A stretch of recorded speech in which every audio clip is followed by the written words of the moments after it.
What's up, everybody? Welcome back. I'm just gonna hang on a second while you hit that subscribe button.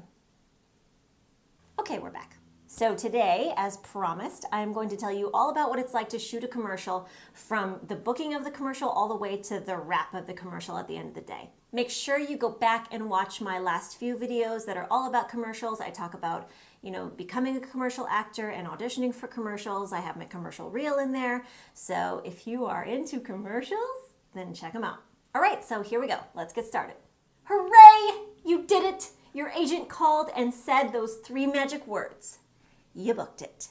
There is nothing better. The best part of the whole experience is that phone call when your agent calls you and says, you got the job. In that phone call, they're going to tell you the date of your shoot, the date of your fitting, and any other info you need to know, location, and all that kind of stuff. And then they'll be saying something like, someone from production is going to be calling you with all the details. So usually the first person to call you right after that phone call is the wardrobe person. Once they get the go-ahead from your agent that you accept the job, then either someone from production or someone from the wardrobe department will call you on your phone directly, and they'll tell you the information for your fitting. So your fitting is usually a day before the shoot. Sometimes it's a couple days ahead. Sometimes they fit you on the day of the shoot, which kind of sucks because then you don't get paid separately for it, but whatever. So this person is going to call you and they're going to be like, hey, welcome to the shoot. We're so excited to have you. So here's what you need to bring to the fitting.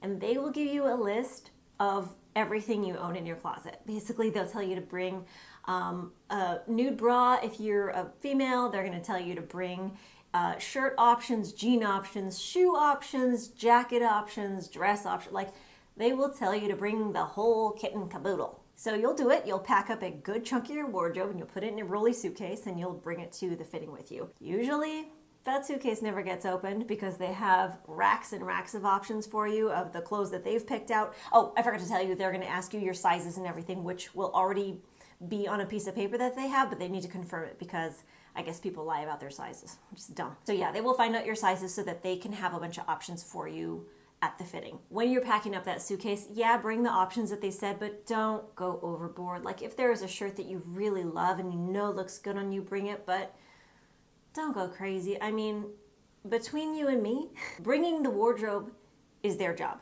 So let them bring most of the wardrobe. You can pack a little suitcase of some suggestions and some shoe options that feel good on your feet so you're not uncomfortable, because a lot of times the shoes they have are brand new and they're going to hurt your feet by the end of the day.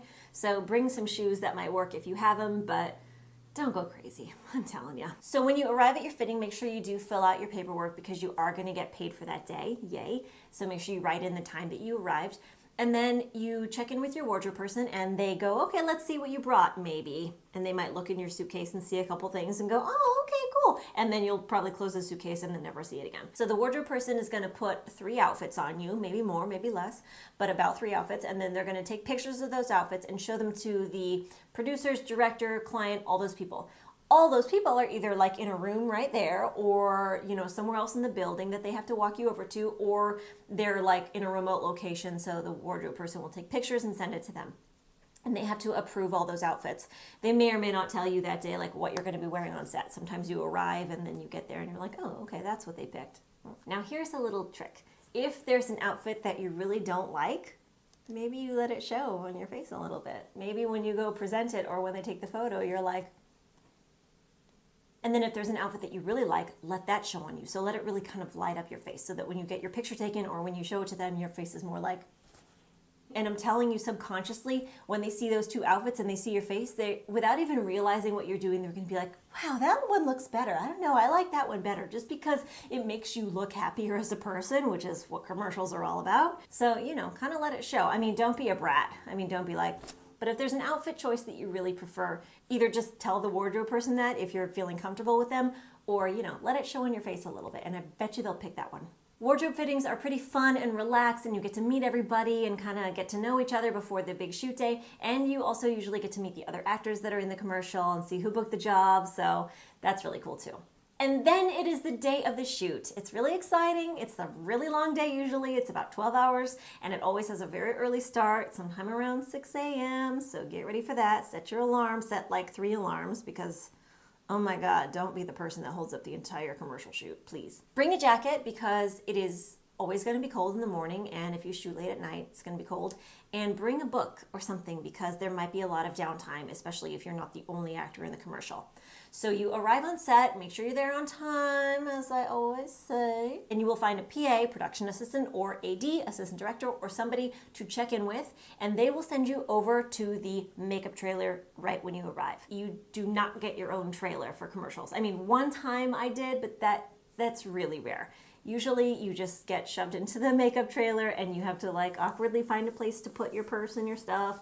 Try not to take up too much room because they're really busy and there's a lot of stuff going on. So really in a commercial you don't get a lot of special treatment, so be prepared for that. So you get into that makeup chair. Sometimes they've just gotten there too and everyone's kind of eating breakfast and it's not like a crazy rush right at the start. Sometimes it is. But you start getting your makeup done and your hair done, and then you go to wardrobe and you get wardrobe on. And then you either start shooting immediately or you hang around and wait. Usually somewhere in the makeup trailer, somebody has a shot list. So somebody has a breakdown of everything they're gonna be doing that day. Like literally they will have times that they're shooting each little section of the commercial. Commercials that you see are only 15 or 30 seconds long, but they take anywhere from a full day to sometimes 3 or 4 full days to shoot. Depending how much is going on and how many locations there are and all that. So usually your makeup person or your hair person has a shot list because they need to see all the stuff that's happening that day so they can be prepared for it. So just ask them if they have one that you can look at, or ask a PA or someone for one, just so that you are aware of like what's going to be happening throughout the day. They usually won't give you one. Like I said, there's not a lot of special attention, so they're not going to be like, here's your shot list. You need to, if you want to see it, ask for it so that you can be prepared for your day. And don't see that as like, this is exactly how it's going to go, because things always go over, things always get switched around, but it's just like a general idea so that you can, you know, like I always need to know what time lunch is at. That's my thing. I need to know, like, when am I going to eat? Oh, also, when you arrive, someone is going to bring you your paperwork to sign for the day. Make sure you read everything and sign it before you step on set. And if you have any questions, make sure you email or call your agent right away.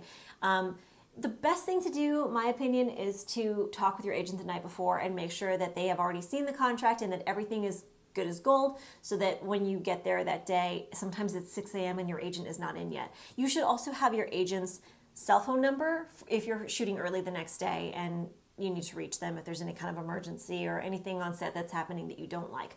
This is a side note, but if there's ever anything on any set that is not making you feel good, that either you feel like you're in danger or you feel like you're being harassed or just something that you know isn't right with your paperwork or whatever it is, call your agent. If there's something that's wrong, protect yourself, take care of yourself. Okay, so anyway, you're filling out your paperwork. Make sure that you have brought with you your driver's license or your passport and your social security card. If you don't have a social security card, you can bring your birth certificate. This might be different from minors. Make sure that you always find out from production what they need from you at the shoot. So when you get to set to start shooting the commercial, the director will kind of explain what's going on and what they want from you, and you just start doing it. They call action and you just go for it. The director is going to have you do everything multiple times and multiple ways. If you thought they had you do it a few different ways in the audition, they have you do it so many different ways in the actual shoot. And of course, again, this depends on how much they have to do that day. Like if it's a crazy busy day, they're gonna knock it out pretty quick. But if it's just you sitting on the couch and like having a conversation, or if it's like, if there's no dialogue and it's one that you're just like making expressions, they will have, like your face will be tired by the end of the day because they will have you try everything so many different ways. It's kind of fun, like especially if you like to improv, they'll have you try a bunch of different stuff. You can ad lib, you know, make sure that you build a really good relationship with the director so that you guys are on the same page and understanding each other. And then you'll be free to really have fun and make the best commercial that you can. Now, there's going to be a ton of people on set, you know, just like with any shoot. There's going to be sound people and lighting people and all that. But the main person that you need to really, you know, keep a good relationship with, like I said, is your director. There's also going to be the client there. The client is like the McDonald's people or the Fresh Step people or whoever you're doing the commercial for. Those people are somewhere in another room or they're right there on set. And they're watching what you're doing and they're telling the director what different stuff they want to see as well. And the reason they have to be there and do all this is because this commercial is going to be playing for audiences across either the country or across the world. Audiences in different parts of the country are okay with different levels of humor and stuff like that in commercials. So the client is there to make sure everything goes exactly as they envisioned and that they are covering their butt and making sure that everything is kosher. You know what I mean? They usually don't talk to you a whole lot. Sometimes they're really friendly and they're really sweet and they tell you you're doing a great job, and that's really great. But don't talk to them a whole bunch because they have a lot on their minds, and sometimes they really are just not that talkative and they're just at work. It's their job. It's not that exciting for them as it is for you. So unless they talk to you first, just, you can say hi, but don't be all up in their biz. And like I said, depending on what's happening in the commercial, you might have some wardrobe changes, you might have some location changes, but you'll shoot lots of different stuff throughout the day. And about halfway through the day, my favorite time, lunchtime. They always have some really great catering company, and you get a 1 hour lunch break and you eat and then you are done. After that 1 hour, you get back in the makeup chair, you get touched up and you put your wardrobe back on. Don't eat in your wardrobe in case you spill on it. And then it's back to work. So then you shoot for the rest of the day. Usually it flies by. For me, I really could be on set for like 18 hours and it flies by like that. I love it so much. I enjoy it so much. But the end of the day comes and the director says, that's a wrap. You go back to the trailer, you change into your clothes, you sign out, you do your like end of the day paperwork, and you're done. It's always sad at the end of the day because you've made friends with these people and you've become like a little family for the day, and you feel like you're going to be friends forever, but you're not. The truth is you say goodbye, you never see them again unless you happen to work together again, and that's it. Oh, so you want to know when you're going to be getting paid. For union jobs, SAG-AFTRA commercials, you have to get paid within 21 days, or at least that's when your agent has to receive the check. So within 21 business days of the shoot of the commercial, your agent has to receive the check. And they process it in their payroll, they take out taxes and commission, and then they send you a check. And you get to deposit that baby. And once the commercial starts airing, which cross your fingers it does, because sometimes they never make it to air and you just get paid for that one day. But usually they do, they air, and then once they start airing is when you start seeing residuals rolling in. And that's the fun part, because these little like happy surprises just arrive in your mailbox. Sometimes they're like, $300. Sometimes they're like $3,000. So, that's kind of like fun and scary at the same time. You never know how much your check is going to be for, but hey, it's all good. So yeah, that's pretty much it, you guys. That's the gist of shooting a commercial. Look, commercials are really fun, easy work, unless you have a ton of dialogue. It's a little bit stressful, but still, it's really fun and enjoyable. So if you are thinking about getting into commercials, I would encourage giving it a try, because for me, commercials have been my day job since 2011, and it's been fantastic, and I'm still getting to act and audition and everything, and I'm still making a good income and able to support myself that way. So hey, maybe that's you too. I would give it a try. Why not? Why not? I'll see you guys next time. Bye.